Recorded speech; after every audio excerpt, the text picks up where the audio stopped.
Hi guys, I'm Gasha. Welcome to the channel and welcome as always to our coffee times to discuss books and horror. It is the end of the month, so as always, I'm here to let you know some of the new releases for the upcoming month of June.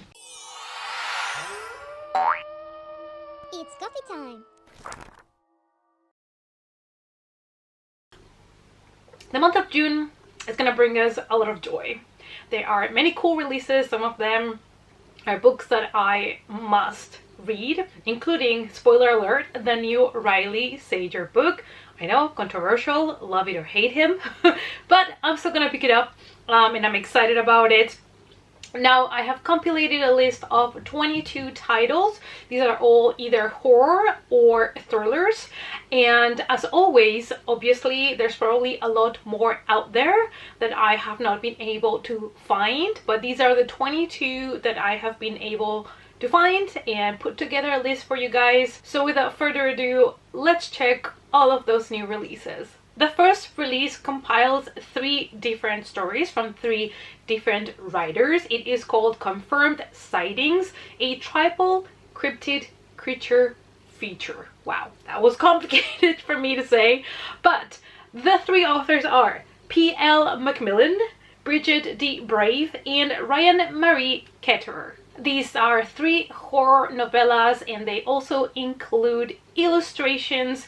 So if you're in the mood for a couple of shorter stories, this might be one you want to check out in June. We are moving now to a mystery thriller. It is called All the Sinners Bleed by S.A. Cosby. A former FBI agent wants to make a change in his community, so he decides to try to become the next sheriff, and he does achieve that. So he becomes the first black sheriff in town. The book deals with unfairness and the way that the black community are being treated when it comes to police violence and being discriminated, being targeted, all of that. So keep in mind that this is a book that, even though it is a mystery thriller, it does deal with heavy topics like, you know, police violence against people of color. Now we're going to sort of a lighter theme. We have a horror middle grade fantasy. It's called Nightmare Island by Shakira Bourne. What I like about this one is that it explores Caribbean mythology, and I'm always up for, you know, exploring and discovering other cultures, other mythologies. Our main character is 12 years old and they have these recurring nightmares about butterflies. They don't know exactly what to do with those nightmares, and finally the parents realize what's going on and decide to send her to a facility for a treatment, to an island. And when she gets there, she's going to realize that something else is going on there. There's faceless children, the nightmares keep going on. So it sounds fantastic. I personally love myself a book about kids that have specific recurring nightmares, because I think it's so intriguing to figure out where the nightmares come from and why and all of that. So this is a middle grade that I definitely would like to check. Next we have Everything the Darkness Eats by Eric LaRocca. This is his new novella. It is not news in this channel that I absolutely love his writing. The stories that he writes, doesn't matter if they are novellas or short horror stories, they are absolutely horrifying, disturbing, messed up to the next level. All the trigger warnings. But I'm really excited to see what he writes next. So I'll be picking this one up, of course, as well. I don't know if I'm gonna pick up this edition or if I'm gonna wait for September, because it's going to be released in September in a different edition with a hardcover, so I might wait for that one. And another adult horror book that is gonna be released is Maeve Fly by C.J. Lead. All I know about this book is that it has a character, or the main character is similar to Patrick Bateman from American Psycho. So that's all I need to know.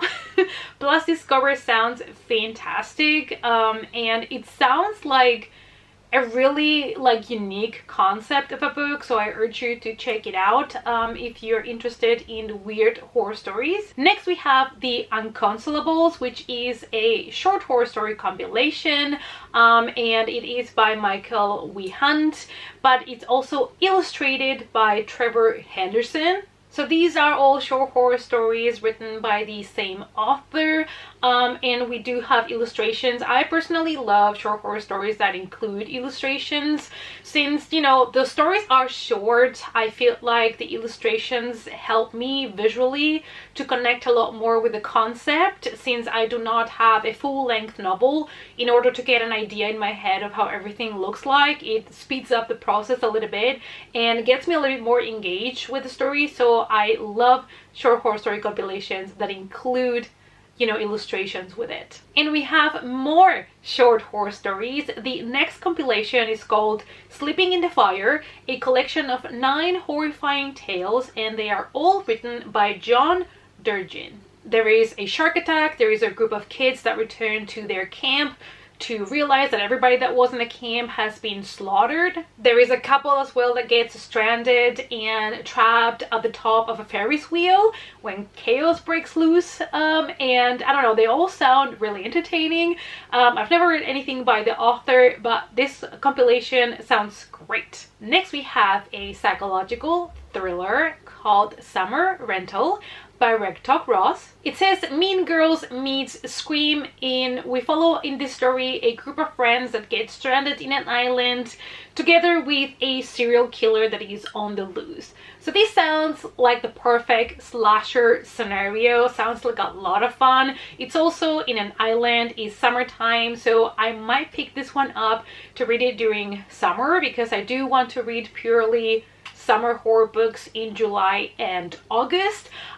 So this is one that I will potentially get for that. Next we have a novella called House of Rot, and it is written by Danger Slater, and we have Echo Echo as the illustrator. As well as with short horror stories, I also find illustrations help me a lot when I'm reading novellas, because they are, again, not that long, so it does help me a lot visually to get a lot more into the story and the characters and get to have the world in my head really quickly.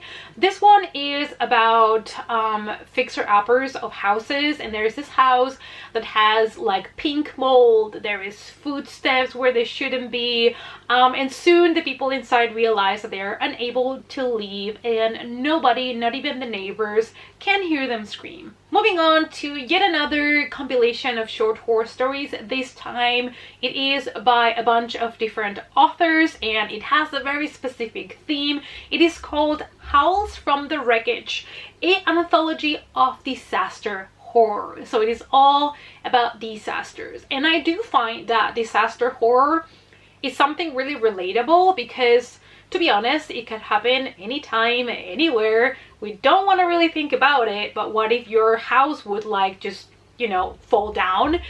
What if the river where you live would just flood your whole town? What if a storm comes, a hurricane? I mean, luckily for me, I do not live in an area where there is hurricanes or things like that, but those things are more common than we would like to think. Next we have The Patient Routine by Luna Ray Hall, and this is another novella perfect for people that are looking for a quicker read. We follow Ashton, who is kind of someone like me that always assumes they're gonna die. Like, if you have a little symptom, you immediately Google and be like, I have cancer, I'm gonna die, I have this illness, I have that illness. And one of those days, you know, with his anxiety and his panic attacks, our main character lands in the ER room. The only issue is that there's someone else, some other patient that has just come to the hospital, to the ER room with some sort of like specific illness or virus, and now everybody else is in danger. The whole hospital goes into lockdown, and yeah, that is basically what the story is about. And I feel like it's a common fear maybe not everybody, but I am a very anxious person. So whenever I have some sort of physical symptoms, I'm always looking for ways to drive myself insane and think that I am about to die in 2 months. It's something that I am better at, but honestly, I still struggle with that, and I'm pretty sure I'm not the only one, so I don't know if this book is gonna be for me or if it's gonna give me even more anxiety. Next we have Suffer the Darkness by Yolanda Espezos. This book has one of those typical scenarios where someone's daughter disappears in the woods and then they return, but they seem to be changed. This is something that happens quite often in thrillers and horror, and it's always intriguing because there are so many different reasons why somebody would disappear and reappear changed. Is it a monster? Is it aliens? Is it a virus? Is it what happened in the woods? So it always brings that element of mystery with it, which I find really intriguing. Next we have another novella called Grey Noise by Marcus Hawk. We follow Evan that is trying to get his store Rewind video up and running when he comes across a TV that does weird things. So I'm really curious about this novella because I do love stories that include some sort of technology in horror. There are not that many out there. It's also not an easy thing to do, to get people scared and unsettled with technology. I feel it's not that easy, even though it's something more tangible than, let's say, ghosts. But for some reason, I feel like it's harder to get the right atmosphere. So I'm intrigued about this one. Next, we have a YA queer horror called You're Not Supposed to Die Tonight. It is by Kaylin Bayron, and we are at Camp Mirror Lake, so it sounds like the perfect story for summer again for me, so I might be picking this up for my summer reads. And you guys know I love a good summer camp story, hopefully one that has a lot of blood and guts. This book is pitched as the perfect slasher for fans of Fear Street, which, hello, slashers and Fear Street are things that I like. So this is going up to my list of possible reads for summer 2023. Moving on to a vampire horror story. We have Night's Edge by Liz Carin. It is about the darkest secrets that we can keep and how sometimes we turn into monsters with the people that we love the most. I'm always up for vampire stories, especially when you have a vampire that is a conflicted character that is dealing with, you know, being different, with trying to survive and, you know, what is right, what is wrong. I do love, you know, a vampire book that has all of these more in-depth themes and it's not just a, you know, fun slasher. For some reason I like to have a little bit more depth in my vampire books, a little bit more of conflict.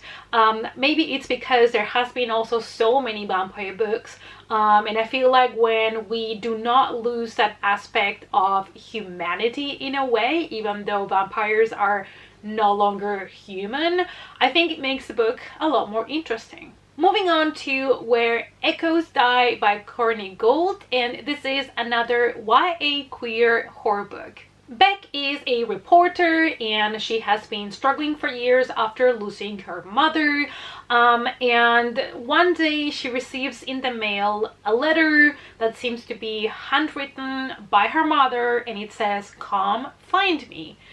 This sounds intriguing. We love an investigation, we love a mystery to solve, and since Beck is a reporter, it is the perfect thing for her to do, to try to figure out why she received a letter in her mother's handwriting where she's supposed to be deceased. And we have more horror YA. We have The Wicked Unseen by Gigi Griffiths. This book follows a new girl that is having trouble adjusting to her new school. She's also new in town, and rumor has it that there is a satanic cult performing some sort of rituals in the woods. When her crush goes missing, she decides that maybe there is a little bit more here to dig, and she starts to investigate what might have happened to him. As always, the more she investigates, the darker the secrets are coming to the surface.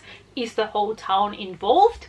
Did this guy got kidnapped for a ritual. What's happening? This is the mystery that we have to solve. Next, we have a mystery thriller by Ruth Ware, really well known in the community. It's called 0 Days.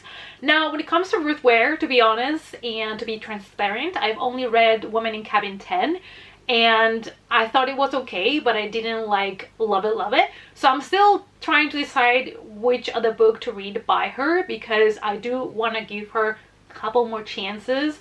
I feel like her thrillers might be a little bit hit or miss, so let me know down below which is your favorite one. In this book, we follow a woman that is on a race against time to try to clear her name, and also to try to discover who actually killed her husband. What is worse than losing your husband to murder? Being blamed for it. So that is what our main character is currently going through. These does sound really interesting to me. You guys know I love mystery thrillers that involve some crimes where there's an investigation, people are getting blamed, this kind of stuff. So this might be potentially a good, title by Ruth Ware that I could give a shot. And now let's talk about The Only One Left by Riley Sager. And this is a mystery thriller. Normally it includes horror elements. All of his books have been quite different when it comes to the, let's say, subgenre of mystery thriller. And the last one that he wrote, The House Across the Lake, was not my favorite, but I still think that I enjoyed it more than others did. It was quite an interesting read, to say the least, because the book basically shifts midway into a complete different thing. So that's why either you love it or you hate it. But anyways, I'm really excited for his new book. This one in particular sounds amazing to me because it involves some sort of crimes that happen in 1929, and after the crimes happen, there is this kind of song that was created about the murders, and apparently one of the family members was potentially responsible for butchering the whole family. We're now in the 80s and we are in the same building where the murders happened. I love that already. I don't know if he's gonna do, again, a double timeline. He's done that in the past and I've really enjoyed it. And I'm guessing we're gonna have to figure it out if actually 17-year-old Lenora at the time of the murders was responsible for all the killings or not. This one I'm really excited about. It sounds more like my cup of tea, a lot more than The House Across the Lake, which was more of a, or it sounded more like your typical mystery thriller plot, even though it turned into something completely different. But nevertheless, this one I am gonna read as soon as I get my copy, and I will be reviewing it for you guys spoiler free. Next we have The Lunch Party by Lauren A. Forey, and I'm really excited about this mystery thriller because it sounds very intriguing and with a little bit of sci-fi in it. People say it's kind of a mix of Agatha Christie and Andy Weir, so you kind of get the idea. 10 lucky people get a ticket to stay at a new hotel that they have built in the moon, Hotel Artemis. When they get there, they realize that it looks a little bit deserted, and then one of them appears to have been murdered all of a sudden, and that's when the mystery starts. I love stories where people are trapped somewhere, someone gets killed and we don't know what's going on.